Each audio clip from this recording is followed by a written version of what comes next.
Hello, McFluffy52 here, back with some more Phyrexia All Will Be One action, and today we're playing a deck I call Portal to Green. We're trying to do what green does well in ramp, and we're also trying to fix what green does poorly right now, which is card draw. We're using a new artifact from Phyrexia All Will Be One, Tablet of Completion, which can function very similar to Bankbuster, drawing us a card each turn, but we just need to get 5 oil counters on it, and then we can start drawing a card each turn for just paying 1 mana. So it's almost better than Bankbuster in that way. We don't have a limited number of cards we can draw, and it gets cheaper. It also acts as a ramp, so it fits into both things that we're wanting to do today. And then we also have Courier's Briefcase. It creates a chump blocker. We can sacrifice it as a treasure to add mana of one color. And then we can potentially pay Wooburg and go ahead and draw 3 cards, which with our mana base, we're playing a bunch of random duels, all the ones with green. We can potentially do this as well as our other multicolored sources here with Jewel Thief and Armored Scrap Gorger. And then we're also using Monumental Facade to speed up our Tablet of Completion. Scrap Gorger also cares about the number of oil counters. Involving Adaptives cares about the number of oil counters, and Monumental Facade allows us to put oil counters on them. So let's go ahead and see how we do on the ranked ladder. I played this deck a bunch in the play queue, and it was performing surprisingly well, so let's hope it performs well here as well. There'll be a full deck tech at the end of the video, so stick around if you're interested in that. And if you enjoy Magic the Gathering Arena videos, consider subscribing because we try and make interesting, unique decks daily. This hand actually looks like a decent keep. We can just play Tablet of Completion. Turn 2, we do have Monumental Facade, we have Jewel Thief. Greater Tanuki is another very interesting card we're playing. We can channel it for 3, discarding it, and then we search up a basic land card, put it on our battlefield tapped. We don't really care that we're discarding it because ultimately we're ramping up to play Portal to Phyrexia, which can reanimate these types of things. Go ahead and play this out. No summoning sickness on our artifact here. Opponent, Bloodthirsty Barry Allen. We're going to play Contagious Vorak here because it will search up a land to our hand. It's also a nice body for a blocker here. Or it won't search up another land to our hand, but in any case, we still get to at least proliferate, which also functions well with our oil counters here. We're getting close to being able to draw with our Tablet of Completion. Thankfully, we top deck a land. Play down Contagious Vorak here. And we could also channel Greater Tanuki here to find up another land, but we'd be using up our treasure token. But if we top deck a land, we'd be able to play Titan Industry the next turn. But also if we top deck a land, I think we'd still be able to play Titan Industry next turn. So we're just going to go ahead and put an oil counter here and go ahead, no attacks. Playing defense. Our opponent's playing Toxic, which is more of an aggro slanted strategy because they just have to get 10 poison counters. It doesn't matter if we gain life. So we just need to stop them from ever doing such a thing. Alright. We can channel Greater Tanuki, but I think we're going to first play out Armored Scrap Gorger, play this out, or tap that. Oh, we could have added a counter with a Monumental Facade. Don't think it makes a difference in this case. Channel this. Go ahead and find ourselves a basic land. And then swing in with Jewel Thief. See if our opponent wants to trade. I think this will remove a creature regardless of whatever our opponent does. Yeah, our opponent doesn't block, so whatever we do, we will be blocking this Jawbone Duelist. Slaughter Stinger is obnoxious because it buffs up the rest of their board when they go to swing in. But next turn, we should hopefully be casting this, which will this will do pretty good. Pretty good. That is unfortunate that there's nothing else in the graveyard, so you don't happen to actually we go ahead and destroy this Skrell's Hive so we don't get our opponent isn't endlessly creating creatures. And then we'll go ahead and keep swinging in with our Jewel Thief here. Portal of Phyrexia is on the way. We can ramp some more with Courier's Briefcase. We can draw a card with our Tablet of Completion. Titan of Industry they take. Well, if we get to destroy that with another Titan of Industry here, they're going to probably regret that. Pay one. Oh, no, Control Z. Or not Control Z, you only have to press Z in this game. Get to draw another card. In that case, we'll go ahead and play Courier's Briefcase, and then play a Armored Scrap Forger, and then I think next turn we will be able to cast our Portal, which is pretty good. No attacks, end turn. Hold up our Scrap Forger here. It can exile things from the graveyard, so we can get rid of their Skrull's Hive if they go to reanimate it, but I don't think they will be doing that. And we get to play our Portal.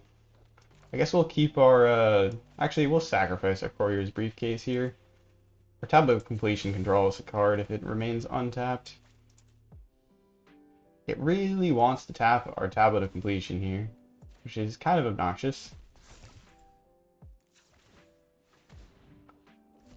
Alright, now it will tap down the lands, and we can go ahead and get our opponent to sacrifice some creatures. They're probably going to sacrifice Crawling Horse and their tokens, which is not too shocking. Unfortunately, we can't draw a card, so let's just put another oil counter on this. And keep swinging in with our Jewel Thief. I think our opponent's window here to do anything has completely shut down. And yeah, we just get to take away the game with Portal Phyrexia and our card draw from our tablet. We would have even been able to, we can get to the battlefield here. We'd have been able to play this down, add an oil counter with this, and we would have been in a pretty good position to start drawing from this tablet in like the next turn, most likely. So yeah, that went really well. But yeah, you can see so far so good. This deck has been performing. I always thought, I'm really happy with this deck because it does what my favorite thing is, which is ramp, and then we also have like this inevitability through our like endless card draw if we can get our Tablet of Completion up that far. And then we can also potentially draw cards with our Courier Briefcase. This hand is a little bit more of a tough keep, but I think we'll go ahead and try it out here. Play Monumental Facade. And I think we can play Courier's Briefcase. Okay, Boseiju is probably not going to be relevant here. If our opponent is playing strictly mono red and taking damage from the Carcosan Forest would be a problem here. We are playing Pain Land. You know what we'll do here is I think we'll play out our Tablet of Completion. Because our opponent admittedly is probably going to play out a Haster, but I just don't want them to just bolt down the... Actually, it's probably better. I should have thought a little bit longer. If we played out a Courier Briefcase, we would have been able to chump block here. Our opponent would have probably wasted a removal spell on the Courier's Briefcase. Question is, will we be able to ramp under this intense pressure our opponent is applying? I think we're doing a pretty good job. I'm not sure a portal will be enough. We will want to try and find one of our titans here. We're up to 5 mana. We'll have 6 mana next turn, and then we can play down these two. That will get us up to 7 and 8. Not good for us. Evolving Adaptive is a nice pickup here. No, we don't want to try and get that back. Add an oil counter here. We'll go ahead and play down this. Take 1 life to do this. But I think it's worth having another chump blocker that you're going to have to waste some form of removal on. We could try and play out this Courier's Briefcase here by like sacrificing a treasure, but I think we want to just keep on going on the ramp plan here. We have 8 mana if we top deck a land. Mechanized Warfare is bad for us.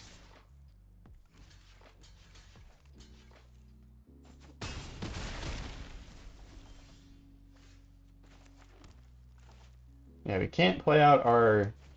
We need to survive 1 more turn before we can try and pseudo-sweep the board here with our...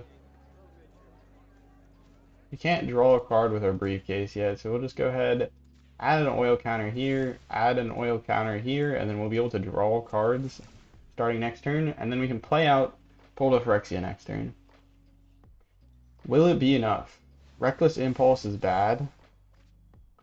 They only top deck a Ronin, but a Ronin is still 3 damage, so... Wait, they could have just won. Our opponent. But this portal isn't going to do enough. Nope. Alright, well, we can play out this portal, but they haste out this Ronin, I think. Yep. Alright, well... For a deck that's designed to ramp, we did pretty good against mono red, honestly. Our opponent didn't maybe have the fastest of starts, but we got up to 9 mana. 9 mana pretty quickly. And we would have been starting to draw off this Habit of Completion, which would have been quite good.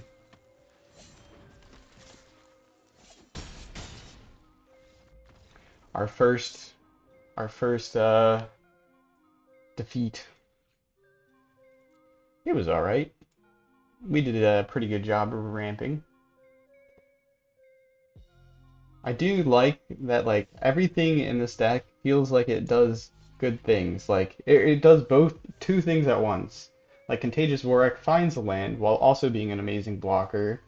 The Briefcase can draw us cards, it can ramp, it can color fix, it also creates a chump blocker. Same thing with the, like, Tablet of Completion here. It's a ramp while also card draw. Because we have 2 or more oil counters, we get to start tapping it. Opponent goes first here. I think we're going to mulligan this hand. Just no lands in hand is bad. We're only playing 24 lands, so it's not like we're likely exactly to draw into another land. I do like this hand in terms of Courier Briefcases and like Contagious Vorak. Would mean that we would be... This is not much better, but I think we can roll with this. Just drop a Haywire Might here. Hope we draw into a land over the course of our opponent's going first, which is hopefully not too big of an advantage here, but time will tell. Time will tell. They're playing with the Kiora Avatar and Kiora sleeves. So I'm wondering if they're playing mono blue, or they're just a fan of Kiora. I don't... Is Kiora one of the, I was gonna say, one of the few planeswalkers I think we didn't see in this past set? We'll play a Haywire Might and a tapped Overgrown Farmland. Our opponent going to counter the Haywire Might. Alright, fair enough. Fair enough. We might just channel Greater Tanuki here, because channel is not the same as casting, it's actually using an ability, so they can't counter it per se, unless the card specifically says counter an ability. So I might hold off casting these creatures unless our opponent's tapped out. Look, it looks like our opponent's going to tap out, so we'll probably play the Contagious Vorak unless we draw the land. If we draw a land, we'll play Jewel Thief. If we don't draw the land, we'll play Contagious Vorak, so we secure our land drop for next turn. Alright, we drew a land. So we'll go ahead and play Jewel Thief. 4 mana. Gonna have 5. Could have 5/6 if we play a land and then channel Tanuki, and then we'll be 1 more land off of playing Titan of Industry. So we can play Titan of Industry our 5th turn. Not bad. Not bad, not bad.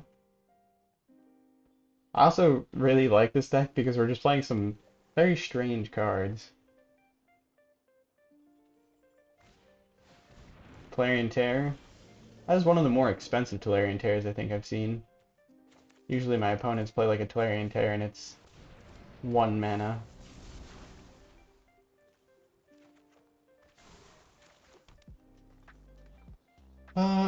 Can't exactly tack in here. We're gonna hold up playing our Courier's Briefcase. I'm trying to hold up the Iganjo here to some degree because it's not exactly a counterable spell. So we draw a land. We do not draw a land. Okay.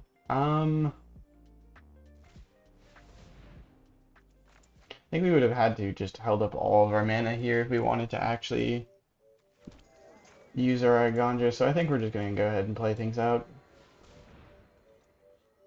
Next turn we'll be able to cast Titan of Industry if we want, but I don't think we're going to go for it. Opponent attacked it, and we have these two chump blockers, which is nice because Clarion Terror doesn't have trample. Great defender, not the best attacker. Not the best attacker, but it is an amazing defender. This card, ooh, this card is another good card to use in Ayara. The new Ayara cares about the mana cost of the spell or the creature that you sacrifice. And you can play this down for like 1 mana while simultaneously, yeah, they paid 2 mana to play this 7-drop, which, what Ayara does is you tap, sacrifice a creature, and then you gain life equal to that. The opponent loses life equal to the mana value of the creature, and you gain life equal to like the mana value of the creature. So, I wonder if we can actually draw with one. Ooh, we can. I don't know if we really want to pop this for draws. I think we will, though, just hold up, because our opponent, I'm worried that they have a counterspell. That's why I didn't play anything out there. I'm going to hold Jewel Thief back here.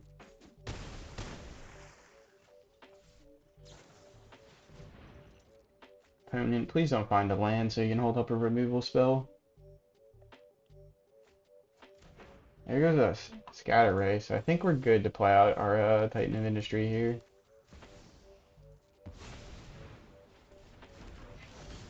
Fortunately, giving it a shield counter is not going to do anything because their opponent is most likely going to be our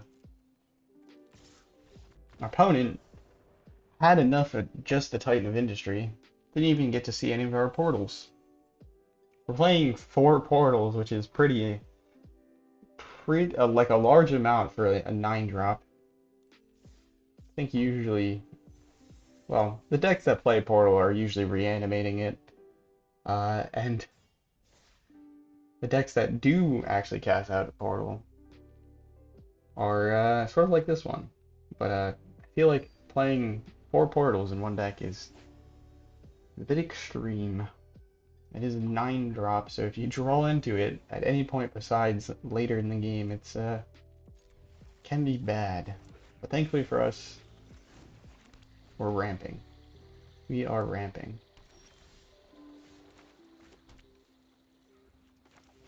Please don't make this a period. Make me sad. Syncopate. Yeah, I did not expect that, but fair enough. Syncopate for 2.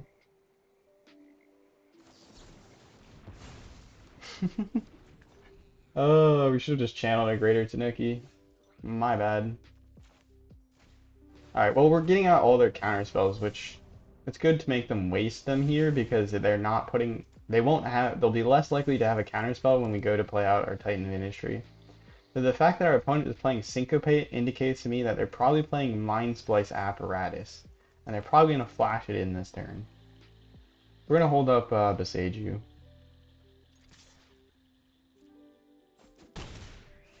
Watch this. At the end of my turn, Mindsplice Apparatus.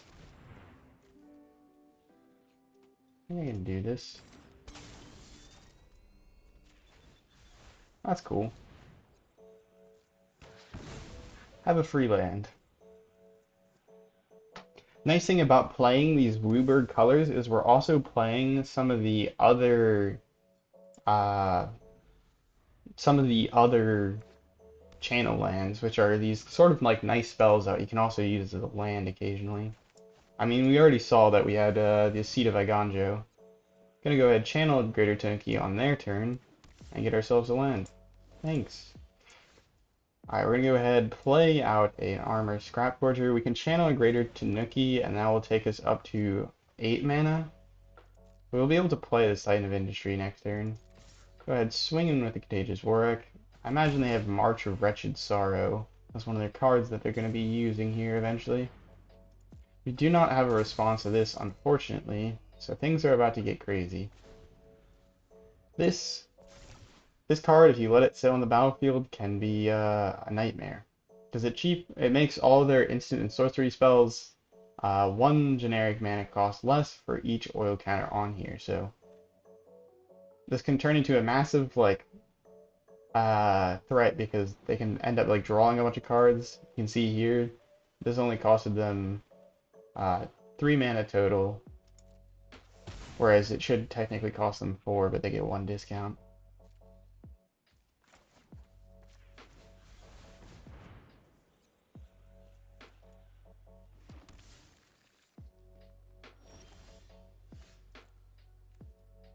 We're gonna see what our opponent has.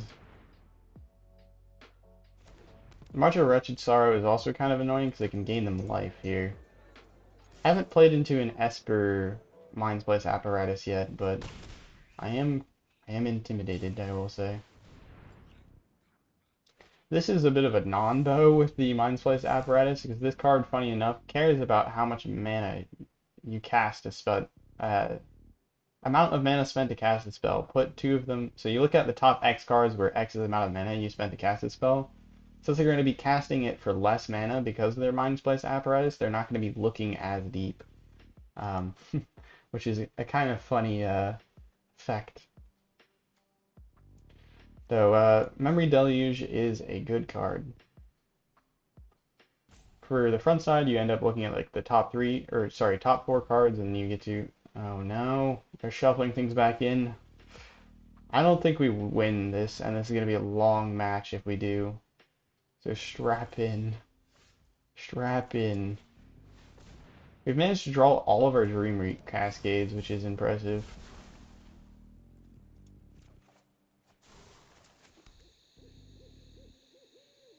We need one more generic mana source here, or a white source. If we have a white source, we can eventually sack this Courier's Briefcase for to draw 3 cards. I don't think we win from this position. We do not have enough enchantment and artifact removal. We do have some here with Titan of Industry, but it's going to cost them 3 mana to do. All their spells are 4 cheaper. They're going to draw 7 cards. You can hold up a counterspell here for 1 mana. A hard counterspell for 1 mana because of the Syncopate. Opponent taps out. Okay.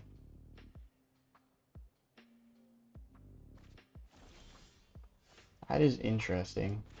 Since they tapped out, I might go ahead and play out Titan of Industry here. But first I'll go ahead and play the Evolving Adaptive, because Evolving Adaptive should grow by 2 when we do this. So 4, 4, and then we'll go ahead and put a shield counter. Or sorry. Ooh, I can't actually choose as many things as I wanted. Go put a shield counter. Because I think this will be somewhat relevant because of our opponent's removal choices. They technically shuffled in one of theirs. Go ahead and sacrifice this. Opponent draws 3. That only costs them 4 mana. Not particularly a great spell to be playing with Mindsplice Apparatus, but it is the best spell in Standard, I would argue.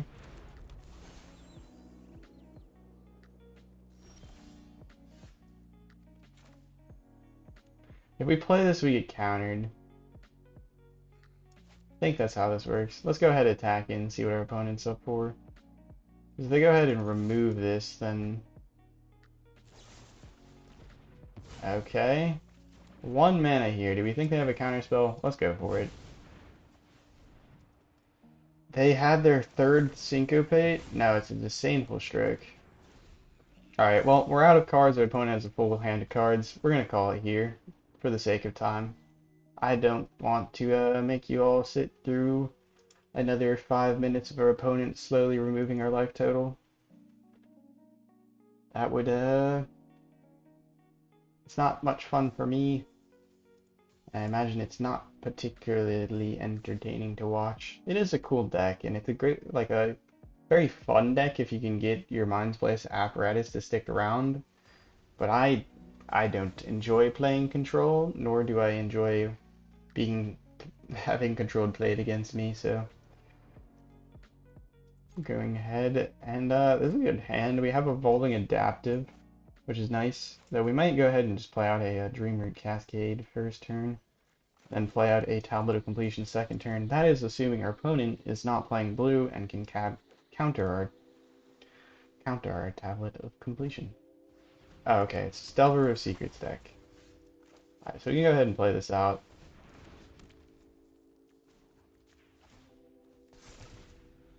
Do need to get on the ramp plan rather quickly though here.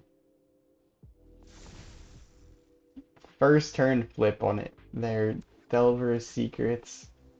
You gotta be kidding me. That's rough. That is rough.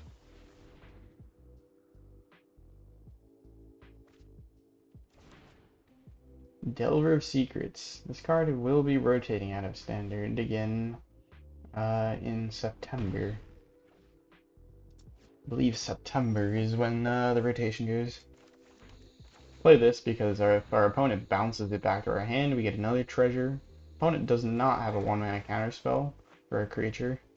Don't think that exists in standard, or really at all. But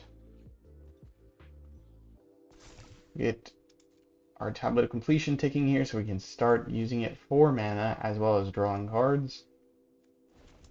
Probably play a Courier's Briefcase and maybe an Armored Scrapgorger. I think we'll do that. Opponent. We really need to find ourselves a... Well, Portal will obviously do it, but our Impulse puts it at the bottom of the library, so they don't get to set up the top of their library, which is good. Go ahead, play this, and then I don't think we should have actually played out this Armored Scrapgorger because it's just going to get bounced. We're going to go ahead and do this. Go in with a Jewel Thief because it has Vigilance. Jewel Thief has to be one of my favorite creatures from New Capenna. It's just good value, and it's ridiculously good for a common. We played this in our mono green deck that we used to climb from the bottom of plat to diamond.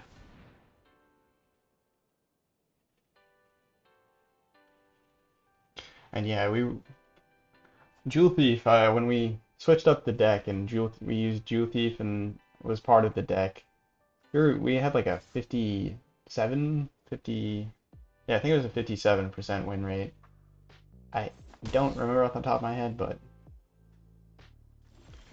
we were doing a decent job of winning. Go ahead, I think we're going to keep going on this. I want to be able to draw cards, because cards is where this is at. Opponent could be holding up a counterspell here, so maybe we just play out Evolving Adaptive.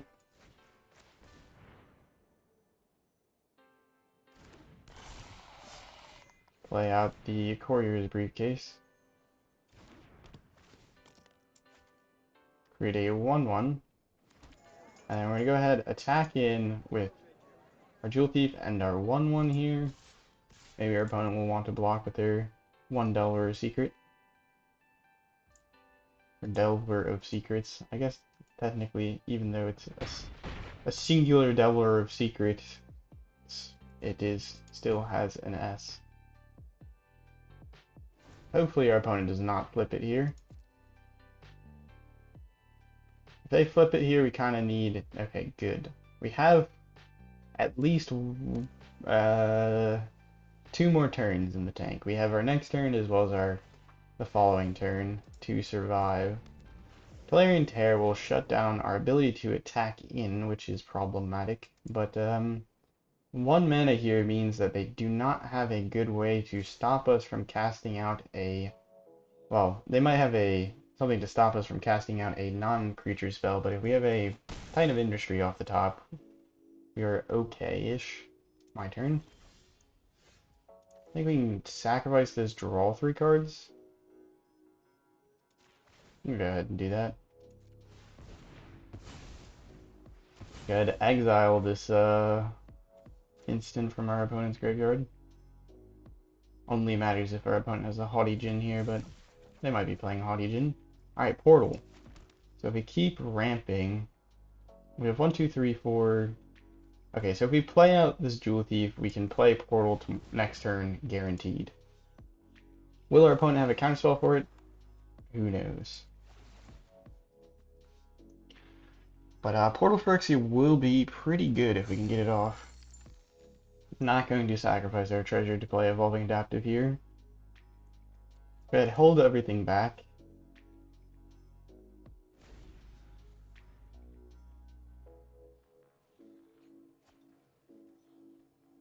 Opponent, please do not. Alright, they didn't flip their Delver of Secrets, so we're doing pretty good. We were doing moderately worse. By moderately worse, I think much worse, because they can keep one of their flying creatures around, which is intimidating. Opponent's also holding up counterspell mana, so I think we might be dead here in short fashion. Can go ahead and block with this and another Jewel Thief, I think. Our opponent might use this opportunity to bounce a creature.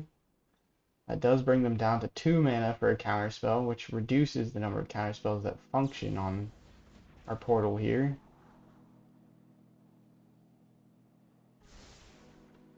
Scries to the top. Alright, do you have the counterspell? I should have probably blocked with everything here now that I think about it, because if we block with everything that we had, that Tolarian Tear dies, they have 3 creatures, and then we would have forced them to sack the 3 if this resolves. The question is, will it matter? Will it matter? Negate stops this. It doesn't matter. Okay. Well, it does matter, but we at least resolve our portal to Phyrexia, which is huge. Opponent probably sacks everything besides. Oh, I would have said Haughty Djinn, but they're probably not going to sacrifice the Haughty. They probably will sacrifice the Haughty Djinn, I would think. They keep their Insectal Aberration and sack the other creatures. They keep the Haughty Djinn. That's actually really good for us. If they can string together a bunch of spells here, they do kill us. But the fact that they kept Haughty Djinn is great because we have Armored Scrapcorcher here, which can eat away at their graveyard. And this thing's power is equal to the number of cards in your graveyard. That puts 2 cards in the graveyard, and then you have this card going into the graveyard. That is death.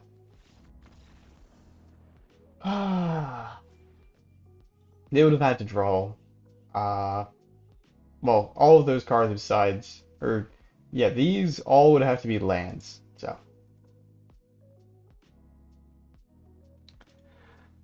Yep, we made a mistake there. We should have blocked everything, or blocked the Tolarian Tear there with all of our creatures, because then we would have guaranteed it died, and then we would have clean sweeped if we resolved our portal to Phyrexia.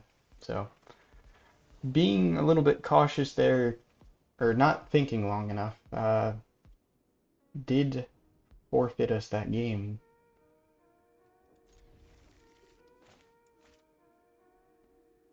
Didn't really think about this hand, but this is a bad keep, I would say. Don't have any action on 2. We have 2 expensive spells instead of just 1. Alright, we do have action on 2. I repeat, we have action on 2. So we get to curve out here quite nicely. Haywire Might, we have this to remove non-creature or artifacts and non-creature enchantments. I am sorry, opponent, but I don't think I can allow that to exist.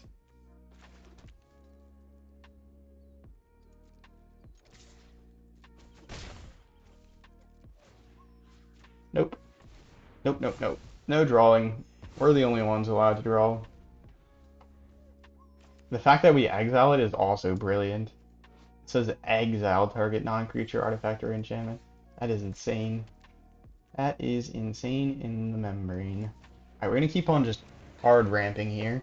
Opponent shouldn't have any counter spells, so if we can get to to Titan of Industry or Portal to Phyrexia mana. Our opponent kept a 2-lander. We got their Bank Buster, which would have drawed them cards.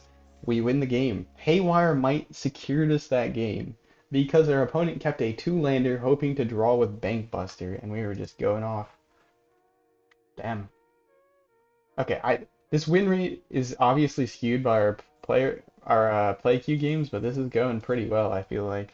We even had a chance of winning that mono blue game, which I mean, we also gave mono red a close run for, well, maybe not a close run for its money, but we rapidly approached what we wanted to do, which was play Portal.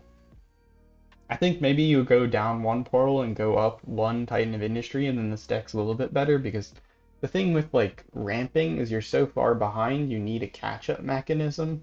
Portal can be that catch-up mechanism when the opponent has to sacrifice their entire board, but Titan of Industry is better because, well, it gains you life, creates 2 blockers, and all sorts of things. So we mulliganed that hand because we had no green sources. So we're gonna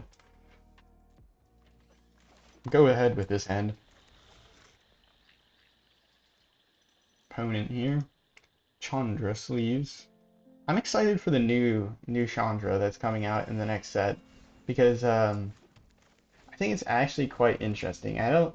I know it was revealed super early on in the spoiler season, so I think everyone's like past it by now, but to me, card has a lot of potential. Well, it has a lot of potential, at least for fun. Double casting spells is a bunch of fun. Bunch of fun to me. It's like to me, it's a better and more playable Jingataxias Progress Tyrant. Kind of stalled out here, but hopefully we'll draw into something we can play. We're at 5 mana, technically. Hoping just for another 3-drop. We kind of curve all the way up to 3, and then we hop up to 7 and 9 as our ramp end targets. Wedding Announcement, this card is brutal. That card's so good. I wish I crafted like copies of it a while ago, but I have never crafted any copies of it, and so I just don't have any copies of Wedding Announcement. And I feel like it's come back to haunt me. I should have attacked in with the Evolving Adaptive there. They wouldn't have traded with both of them, and it wouldn't even matter if they traded with both of them. So, a bit of an oopsie there. Playing a little too fast for my own good.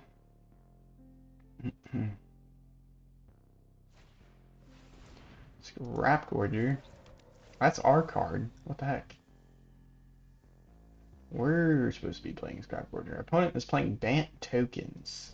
That's what it seems. So maybe they're playing Broker's Ascendancy to pump up their entire board. And then maybe like a Planeswalker or 2. Like Elspeth or Wanderer. Well, just Wanderer because Wanderer, but Tamiyo, I also love Tamiyo. I feel like people don't play Tamiyo enough. Yep, they get to trigger their Galgaritas again. Contagious Warwick, that is a great top deck, because this can help us secure a land. And if we whiff on lands, we at least get to proliferate, which is good.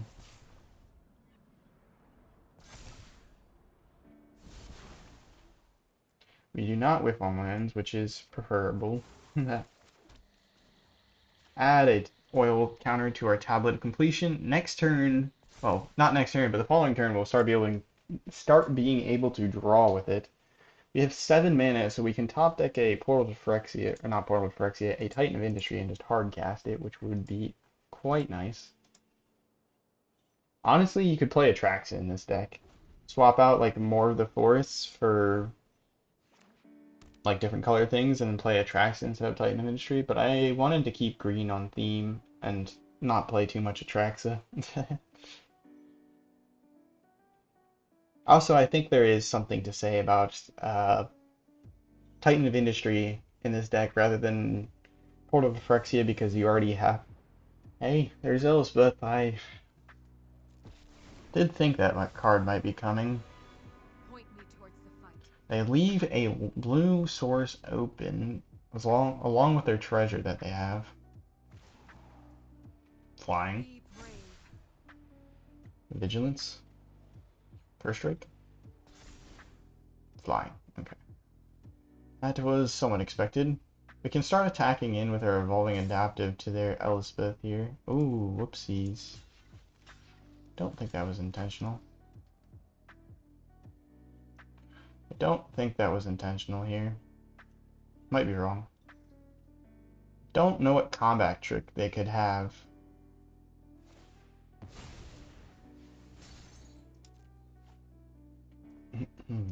Alright, so it was a mistake there that they accidentally attacked in with everything. Got a little excited. Fair enough. We are 1 mana off of playing our Portal to Phyrexia, so assuming we draw something next turn, we get to, oh my goodness. We actually get to remove Elspeth. That is wonderful, actually. Because Elspeth, if you let her sit around, that -7. I have had it happen 1 or 2 times against me. There's not much you can do about 5 flying 3/3s. Ren and 7 is nice. So they just Bant good stuff. Bant walkers with value. Gallagreeters is going ahead to going ahead and going to grow going going to go ahead and grow. There we go. Too many words for my own good.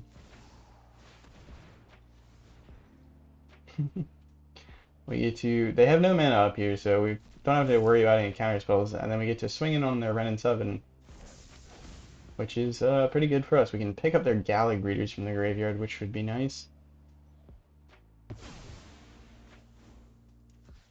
You take out Ren, and we can start swinging face. And then we can start drawing cards with our Tablet of Completion. So they have 5 cards in hand, but they still concede. I'm kind of shocked. There wasn't many great things that we could pull back from the graveyard there at that moment, but some people just, I guess, man, I haven't really had a chance to ever grind out a game with Portal, but I mean, I guess, no, I've lost games with Portal on the battlefield. Well, yeah, obviously I've lost a lot of games with Portal on the battlefield because most games where you lose with Portal on the battlefield, it's because you play Portal and it didn't get rid of enough creatures and you're already at such a behind point where they just murder you the next turn. But I think I still lost quite a few games with Portal just going. Alright, this hand, we'll go ahead and keep it. We got the Tablet of Completion that we can start building up. Ooh. Mono red on the play. I don't think there's anything we could do here to change the outcome of this game. Like, if this, well, obviously we could have mulliganed, but I didn't expect mono red. Blazing Crescendo, that is a pretty good one to have. Ooh, Kessick Flame Breather. The fun card. Okay, there we go. Well, we got the card that I was thinking of. Courier's Briefcase creates a chump blocker while also ramping us. That's good. Play Jewel Thief. Jewel Thief is a little hard for them to deal with, though Kessick Flame Breather is a bit of a nightmare. Because they can just deal damage to our face without attacking in.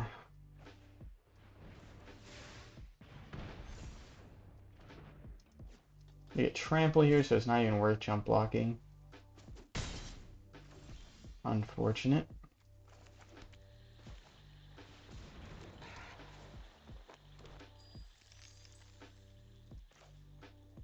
Alright, this is the grand question. Is it worth getting Tablet of Completion down here? Or keeping up our stuff so that we're ramping? I think it's best for us to ramp here. We'll have our turn next turn if we top deck into nothing to play Tablet of Completions. It does stop us from potentially drawing cards sooner, but I think we need to survive the next 2 turns before anything matters.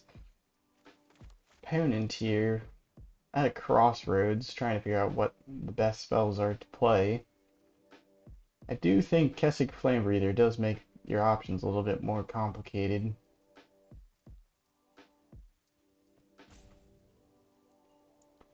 Kessig Flame Breather, though, is a great card to throw in with Urabrask, which is coming out. Pinging us in the face for a bunch. We could play Kessig Flame Breather with Tablet of Completion. I played this card in a few like jank piles I've made, but it's not bad.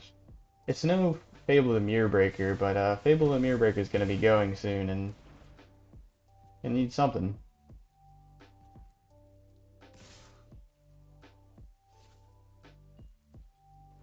We kind of have to block here just in case they have a play with fire. If they have a play with fire, they could have killed us there if we didn't block. Would have loved to hold up the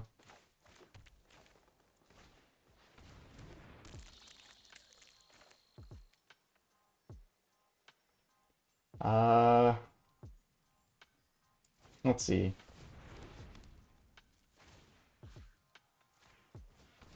We're just gonna go ahead and get rid of this. This says, important to note, I've played with this card before, non-creature artifact or non-creature enchantment. That was gonna flip over to a creature next turn, so we kind of need to get rid of it on the spot there. Again, I think we're gonna not play down this next Tablet of Completion. I don't think it's gonna matter if we do it. We'd rather be live to playing out one of our Titans of Industry.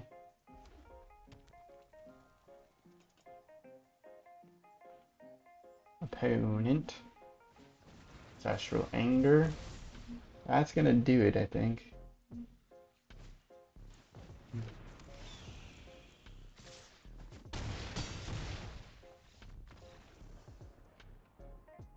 Mono red. Mono red on the play. Tough.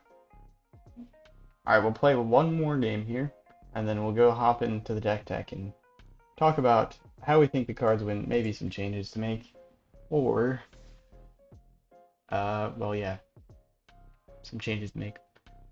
I don't know where I was going with that or.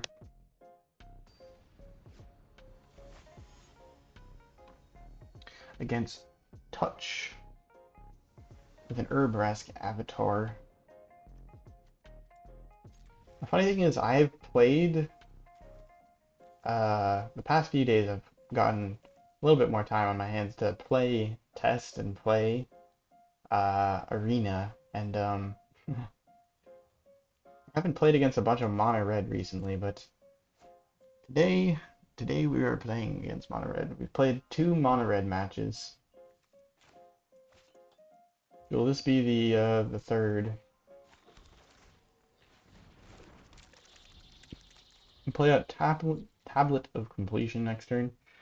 That we might want to be able to hold up our Haywire Might to get rid of a Kumano. No, we can get rid of it the following turn. I don't think it makes a difference. Opponent.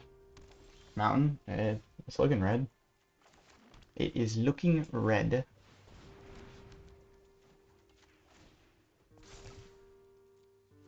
No attacks here. No bother.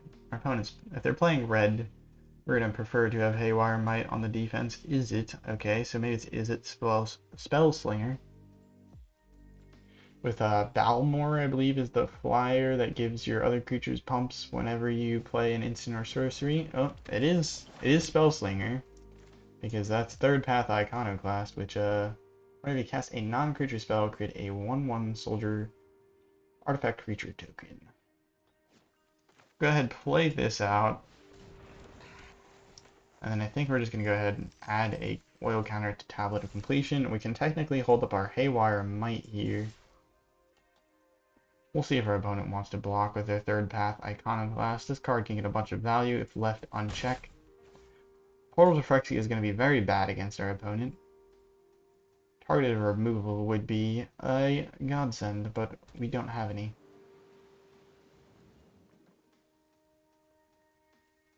Maybe is there any playable targeted removal in green? That is a good question. Resolve.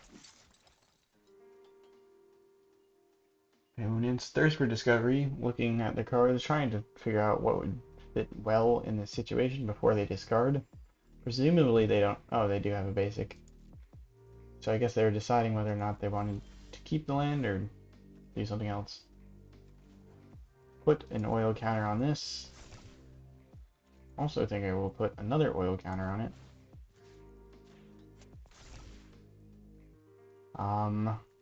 Potentially we'll channel Greater Tanuki. Do want to be able to draw cards with this Tablet of Completion, I think.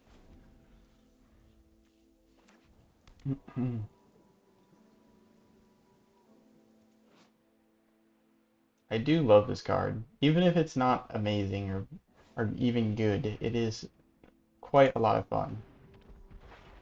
This card is also amazing for one of the cards that I'm excited for to head to Historic, which is the Emoti Celebrant of Bounty, which says creature or cards that you cast with mana value converted mana value 6 or greater have Cascade. And so you can use this as a ramp spell, but it's also technically 6 mana value. Opponent is probably going to blow through a Jewel Thief here with a combat trick.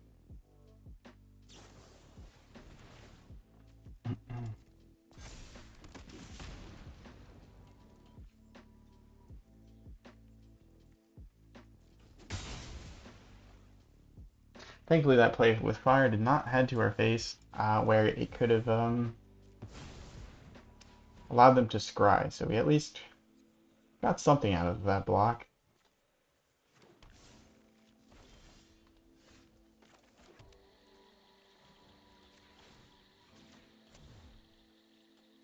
We now have oil counters to draw on this, or draw with this, so we'll go ahead and do that.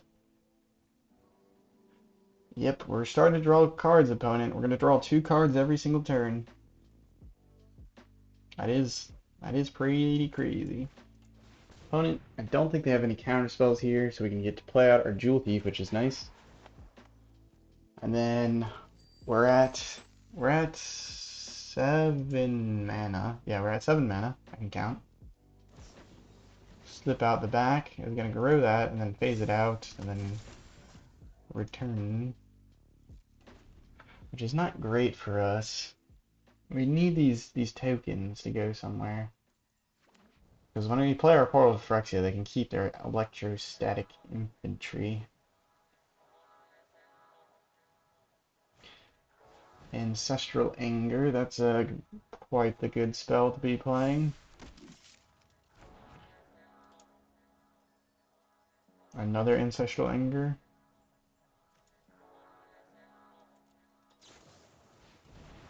Arctic Pyre. You can see why I said Third Path Iconoclast is a problem if you can't remove it. I think Third Path Iconoclast plus the Monastery Mentor, which does basically the same thing, gonna be a problem in future Standard. That's coming with the Marching Machine set.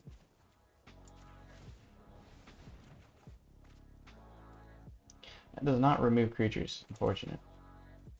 We can channel this, and if we channel this, we'll have 6, 7, 9 mana. Alright, so we'll have 9 mana next turn. Go ahead and save that for later. Though, do we need a blocker here? That is the question. If we if we if we play this out, we're gonna go down a mana source. So we'll go down to 7 available. But I don't think we actually want to play that out, so we're gonna go ahead and channel it. We're gonna gamble. We can always block with Haywire Might, and it gains us 2 life, no matter how it dies.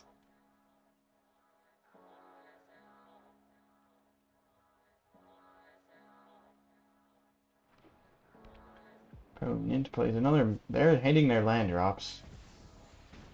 That is not good at all. They can play a spell from their graveyard.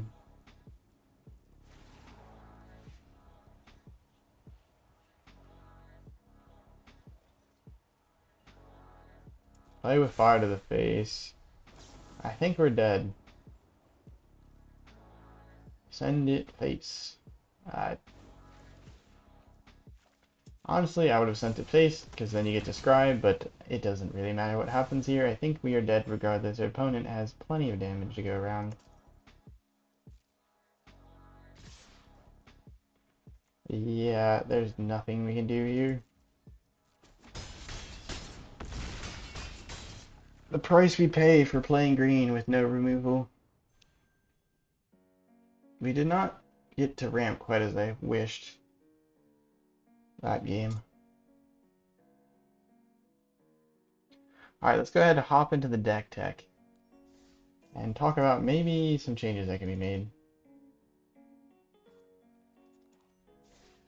to maybe make this more competitive. I think this, if you want something to play in standard play, this is definitely a deck that you can play, and it's quite strong in that queue because usually decks you're facing are a little bit slower, and then you can just use your draw from Courier's Briefcase, Tablet Completion, your inevitability of Portal to Phyrexia plus Titan of Industry to just stomp away your opponents. But talking about the deck, Haywire Might, we have 3 copies of it. It's nice. Non-creature, non-artifact, or sorry, non-creature artifact and non-creature enchantment removal tool. It gains us life. It's a 1/1, so we can play out early and then forget about it.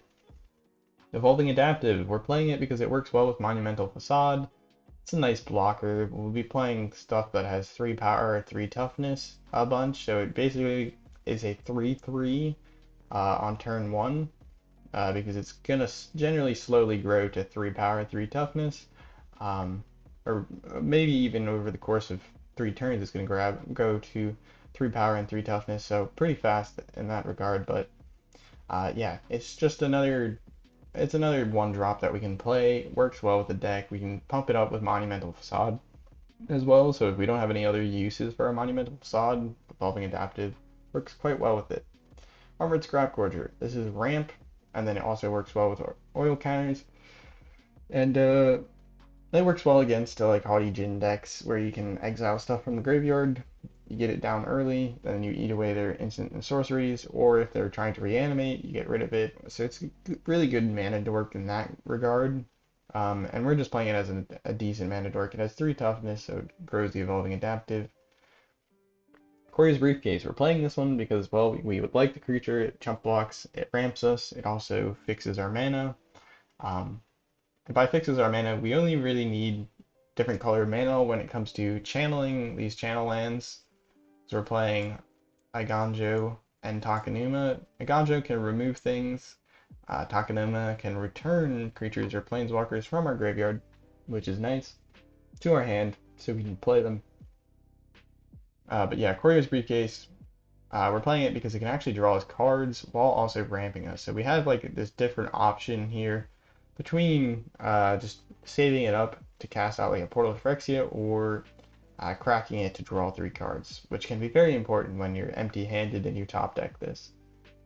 Tablet of Completion, this is a big centerpiece of the deck here, where we're using it to ramp using adding like this generic mana if we have 2 or more oil counters on it. And when we don't need this, because we're playing so many ramp creatures that aren't particularly expensive, we can keep on just adding oil counters until we get to 5 oil counters, and in late game, we're just drawing a card every single turn, and our opponent, well, kind of has to address the tablet or address the things that we draw. I think one problem in this deck is sometimes we don't have the right answers to draw. So, like for instance, that last match we played against our opponent, we didn't have any particular removal for our opponent's creature there, and that came back to bite us in the butt. And then Contagious Warwick. Really love this card for this deck. I also just kind of enjoy this card in general. It's a nice uncommon that can help you find land drops for future turns, and then it's a nice body. A 3/3 for 3 that finds you a land to play later. Not bad. Jewel Thief. This card is sort of like Contagious Warwick. They're very similar. They both are like really good body, or like a good body that also ramps. But Jewel Thief, its ramp is slightly worse because it's a treasure token, but it puts a treasure token onto the battlefield where Contagious Warwick doesn't put a land onto the battlefield, so it is actually ramping, whereas Contagious Warwick is just making sure you hit your land drops. And then this creature has Vigilance and Trample, so it has really good stats for attacking and blocking in that regard. So you can just kind of throw this at our opponent over the course of a game, chip away at their health, and that can create situations where you potentially have lethal against your opponent rather quickly, so they don't have a chance to potentially find their mystical answer to whatever we're doing.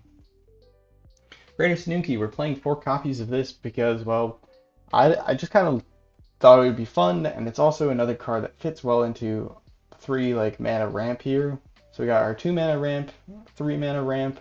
It fits well as a 3 mana ramp. We channel it into our graveyard, and then we can always get it back with Portal Phyrexia. It also is like kind of uncounterable because it's a channel ability, so that's cool. But yeah,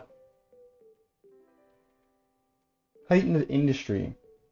Titan of Industry is a great catch-up card in green. It's only really recently been outdone by Atraxa. Though I will say, like, in green, if you're playing mono green, this card is not as good as it is in, like, Jund or Gruul. Because in Gruul, you have access to Fable the Mirror Breaker, and so you can go ahead and copy your Titan of Industry and get all of these juicy enter the battlefield triggers multiple times.